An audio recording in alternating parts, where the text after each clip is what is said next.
Because she's pregnant, I'm divorcing you," he said, giving me a cold look. Next to him, his mistress smirked with delight. "Hurry up and divorce, you barren hag," she said with a broad smile, to which I responded with a sly grin. "No way. I'm not divorcing you." "What?" "Because," I said, showing them something. "My name is Anna. I'm a 31-year-old working while taking care of household chores. It's been 6 years since I married Henry, and we've yet to be blessed with children. We've been undergoing fertility treatments, but they haven't been successful. Every month, I'm reminded that life is truly a gift as I let out a sigh at the results. Lately, my enthusiasm for treatment has been waning. That's because our marriage has cooled due to our inability to conceive. While I still desperately want a child, Henry's reaction is more like another failure? What a waste of money. That certainly breaks my spirit. Lately, I've been thinking about trying in vitro fertilization. It might increase our chances, and I wouldn't have to deal with my increasingly cold husband. His cooperation is necessary, but I think it's up to me to convince him. Honestly, I'm ambivalent about having a child with my distant husband. But if we had a child, he might return to his kinder self. We might get along as a couple again. That sliver of hope keeps me going. However, there's a limit to timing. Lately, even when I tell my husband it's the right time, he responds coldly, "Give me a break. I'm exhausted from all the overtime." It's pointless to try timing it right when it's going to fail anyway. If timing is impossible, I guess I have to consider IVF, staring at our bank account in worry. Grants are available, but it's not free. I might be able to scrape the money together if I keep working, but if it doesn't work the first time, going for a second or third round is going to be tough. Quitting my job isn't an option, but I'd like to take it easy if possible. It's one challenge after another. The difficulty of trying to conceive without my husband's support has me looking up to the heavens. And then, the worst development awaited me. I'm being transferred on my own. "What?" I was taken aback by such a sudden announcement. "A solo transfer? Why?" It's just that we've had a case come up. The branch office suddenly lost a bunch of people in a row, and they're short-handed. They can't send a newbie, and families with kids are hesitant, so the task fell to me. We don't have kids, so it's easier, right? "But we are planning to have a baby." How many years have we been trying? We've done all this, and still no results. We're not going to have kids, just give up. "That's harsh." It's not my fault, you know. It's yours. Those words pierced my heart. Yes, my husband had gotten tested. And the results showed no issues on his part. I had some difficulties, making me the cause of our infertility. But still, those words were too much. I've been working hard every month, going for injections and doctor's visits. I've even been feeling sick from it all, but I kept working through.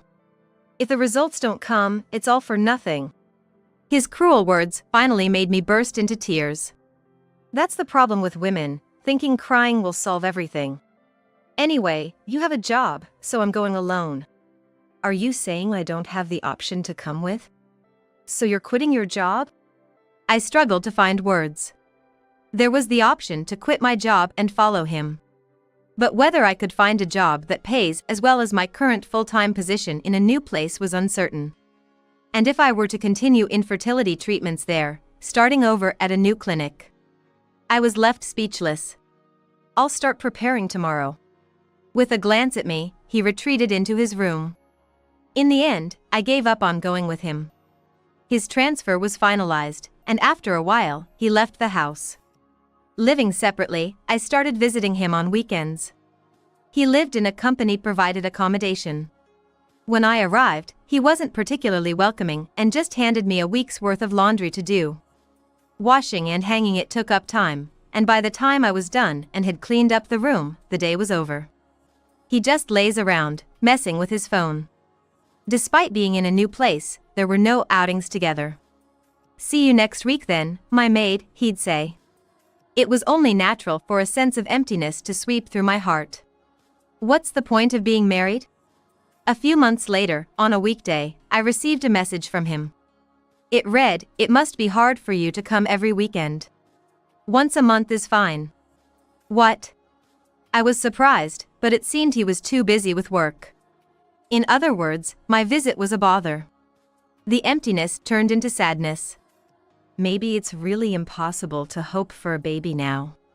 I had no idea when his solo assignment would end. And even if he did come back, our marriage might be completely broken. I sighed deeply. Then, about a year into his transfer, I visited his place after a month. I immediately felt something was off. "It's pretty clean in here." Well, yeah, after living alone for a year, you get the hang of it. But something clicked. It was a woman's intuition. A quick look around the room confirmed the unusual cleanliness. Hangers that weren't there before had multiplied, even without clothes to hang. A cup in the bathroom that hadn't been there before. A clean white face towel. Most of all, the kitchen felt out of place. He had never cooked before, but now there was a full set of cooking utensils, pots, and pans. "Started cooking?" I asked. "Huh? Oh, yeah, kinda," he replied, unenthusiastically. When I suggested he show me his cooking, he grimaced, "Why do I have to do something so tiring on my day off?" I didn't need a woman's intuition to tell me something was seriously off with my husband's behavior. Just as I was about to open the fridge to make something, he snapped, slamming it shut right in front of me. The bang startled me. Look, just because we're married doesn't mean you can invade my privacy like this. "I'm sorry," I stammered, but his anger only intensified, his face turning redder. That's it. Don't come here anymore. You just make things worse, and frankly, you're a nuisance. What? Don't come back until I say it's okay. Henry, wait. Just leave. But he pushed me out, and less than an hour after I arrived, he had thrown me out. Standing in front of the cold, closed door, I was stunned. But I wasn't about to just accept this and go home. Despite everything, I wanted to return to how things were between us, even if we couldn't have children. What should I do? It was too early to give up. I decided to tempt him back with things he liked. Please don't say it's sneaky, I was desperate. We once loved each other and vowed to spend our lives together. I couldn't let it end like this. I pulled out my phone, scrolled through the map app, visited a few nearby stores, and bought some of his favorite things. Holding them, I hummed to myself, thinking, maybe this will cheer him up, as I headed back to his place. But then, just as I could see his building and was about to approach the entrance to his room on the second floor, I stopped dead in my tracks. A woman in her 20s stood there. Could she be a resident or family member? As I watched, she stopped in front of Henry's room, and then he appeared, opening the door. What? I was stunned as they chatted, and she went inside, followed by Henry. There was no point in pondering. It was clear I had stumbled upon Henry cheating on me. I could have barged in, but shocked, I just went home. For days, I was a mess at work, making mistake after mistake. The image of that scene played over in my mind endlessly. Suddenly, tears started falling, and I had to leave work early. Back home, I could do nothing but cry. "It's too much," I muttered, going through Henry's things. "Did you not care about all this? Are you not coming back? Are you serious about her?" Curiously, I peeked into a room he had told me never to enter and rummaged through unmarked boxes, hoping to find something that showed he still cared about our memories. If I found something, maybe I could find the strength to keep trying. Henry's room was full of boxes. As I opened each one, all I could say was, "What?" A few days later, Henry contacted me. "I have something to talk about. Come over on your day off." I smirked at his bossy message. When I arrived at his place that weekend, the sight of a woman's jacket at the entrance gave away his intentions. Inside, Henry and the woman were sitting together. The same woman I saw before. "Wow, what's with the huge bag? Planning a trip?" "I took them because I thought you needed them." Henry was taken aback by the large suitcase I brought. I shrugged, and he just grunted, uninterested. I want a divorce. Why? I asked, although I had expected this. Smirking, I listened as he said, because she's pregnant. Oh, pregnant? That's wonderful news. So, I'm divorcing you, the infertile one. The thought of being free from you is refreshing. The woman beside him smirked. Hurry up and divorce her, infertile. I smirked back and replied. No way. I won't divorce you. What? Their shock at my high-spirited refusal was evident. What's with that happy refusal? Have you gone mad because your husband left you? Unfazed by the mistress's rude remarks, I just smirked. Because, you see, I think I'm the only person in the world who'd want to stay married to a husband like this. What? As they tilted their heads in confusion, not understanding what I was saying, I pulled out something from the big bag I brought. Look at this fabulous dress, I said, pulling out a bright red, overly flashy dress.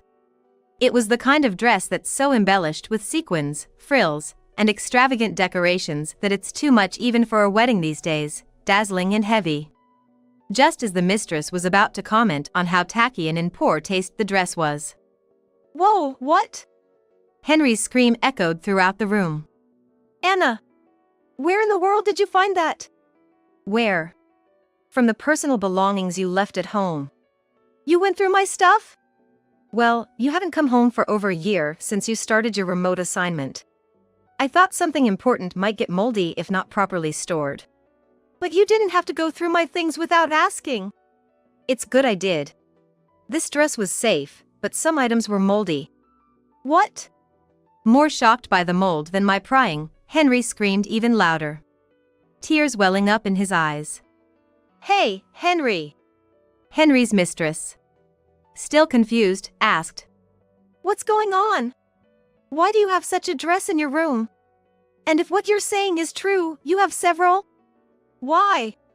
Well, I thought Michelle would look good in it, said Henry, with Michelle being the mistress's name. Michelle squinted skeptically. Huh?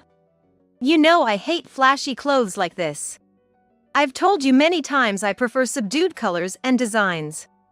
Oh, did you? It's not, did you? What's going on? As Michelle grew more irritated, unsure of what to say, I decided to explain on Henry's behalf. Michelle, these are indeed Henry's personal belongings. I also brought several other dresses that were safe, I said, spreading out one flashy dress after another from the large bag. Stop it! Henry panicked, while Michelle looked appalled. What is this? Henry, your taste is terrible. I would never wear this, not even on my daughter. So what? I don't need you to wear them. They're too good for you. What did you just say? This is something I cherish and wear. Henry accidentally let slip during their argument. What did you just say? Michelle trembled, while Henry desperately tried to backpedal. No, it's nothing. Clearly, he was struggling to explain. So, I decided to present undeniable evidence. These dresses are Henry's treasured possessions. He even dresses up and takes photos in them. What? Michelle was shocked as I spread out photos of Henry dressed in these outfits, complete with wigs and heavy makeup. Screaming about privacy invasion. It's okay, no need to hide. Everyone has secret hobbies, and I won't spread this around, not even to your parents or siblings. But I think your future wife should know. With a serious look, I convinced Henry to listen. Smiling gently, I added, these precious dresses need proper care, or they'll get damaged by moths or mold, as some already have. If you had told me, I wouldn't have judged you and would have taken care of them. Keeping secrets is what's bad. Really? For real? Absolutely. Because we're married, aren't we? Smiling again, Henry stared at me in a daze. After a moment, tears filled his eyes. And he suddenly hugged me, crying, Anna, you're the best wife ever. Okay, I get it, let go, it's annoying. Leaving a wife who understands you like this. I won't leave you. I'll never divorce you. Well, this went better than expected. Who knew uncovering Henry's secret stash would have such a powerful effect? He must have never felt able to share this secret hobby. It's odd how society accepts women dressing as men but not the other way around. Though understanding of gender fluidity is growing, societal prejudices persist. But true hobbies are worth sticking to, even under scrutiny. I get it, really. Even in my 30s, still following a pop star group I've loved since high school, I understand all too well. So, while I was patting the sobbing Henry's head, thinking how overly dramatic this was, Michelle yelled, "What is that supposed to mean?" Looking over, Michelle's face was beet red. "What's with that hobby? There's no way I can understand that." "Throw that away right now, or I'm not marrying you," she demanded, so I retorted, "Did you hear what he just said?" He just said he's not leaving me. I don't care. I'm pregnant with his child. Do you plan on making this child fatherless? I do feel sorry for the child, I said as I peeled the still crying Henry away from me. His nose was even running, so he really needed to back off. Whether the child ends up fatherless isn't really our concern. What? That's something you should discuss with the real father of the baby in your belly, right? What? Michelle gasped in surprise. Henry stopped crying instantly and looked at me in shock. Anna? What do you mean by that? You haven't noticed, Henry? Michelle has someone else she truly loves. The child is his, not yours. What? Henry was completely taken aback. I dug through the bag with the dresses and pulled out a large envelope. I had a suspicion you were cheating, so I had a professional investigate. When did you? We haven't been living together, so I had plenty of time. What are you even saying? I scoffed, pulling out the investigation results from the envelope. I found out you two were supervisor and colleague at the same company, and that Michelle had been involved with her previous boss. What? Henry was flabbergasted and turned to look at Michelle, who had turned pale. The sudden shortage of people leading to your remote assignment? More likely, it was due to an affair within the company, and the former boss was just sent away to the countryside. What? The company didn't want to make a fuss. They left single Michelle behind and just transferred the married boss. Michelle, is that true? Turns out, Michelle is still seeing her former boss. He hasn't divorced his wife, who now treats him coldly, increasing his visits to Michelle even though they're long distance.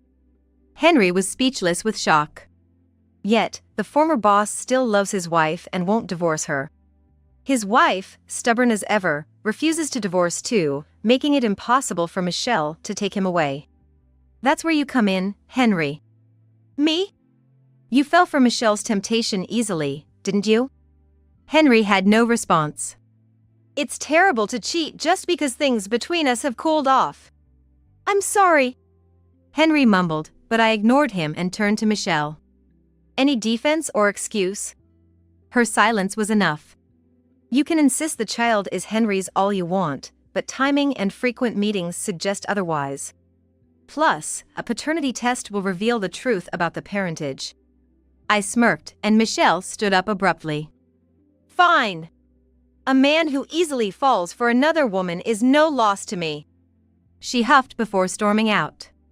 What a day. I sighed, looking at the scattered investigation results. Thank you, Anna, Henry said to me then.